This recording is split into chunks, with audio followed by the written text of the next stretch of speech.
Assalomu alaykum, kanalimiz kuzatuvchilari. Bugun siz bilan birgalikda bir ajoyib trigonometrik tenglamaning yechimi bilan tanishamiz. Xo'sh, demak, sinus kvadrat x, sinus 4 daraja x, sinus 6 daraja x va hokazo birga teng ekan. Xo'sh, geometrik progressiya bo'lyapti. Bizda geometrik progressiyaning birinchi hali sinus kvadrat x va geometrik progressiyaning maxraji u barobar sinus kvadrat x.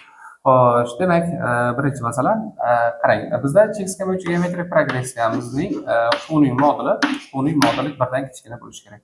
Xo'sh, bu yerda demak, q'mizning moduli birdan kichkina bo'lishga majbur. Nima uchun? O'zi aslida sinus kvadratning qiymati 0 va 1 oralig'ida. Sinus kvadratning qiymati 0 va 1 oralig'ida.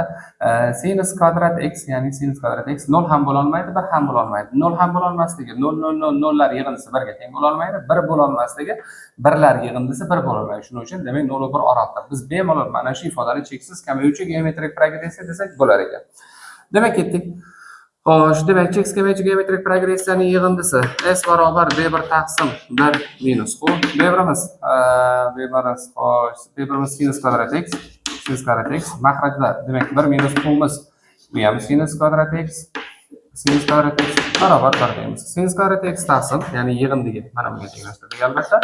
Sinus kvadrat x taqsim demak kosinus kvadrat x barobar 1. Xo'sh, proporsiya qilib yuboradigan bo'lsak, sinus kvadrat x teng kosinus kvadrat x.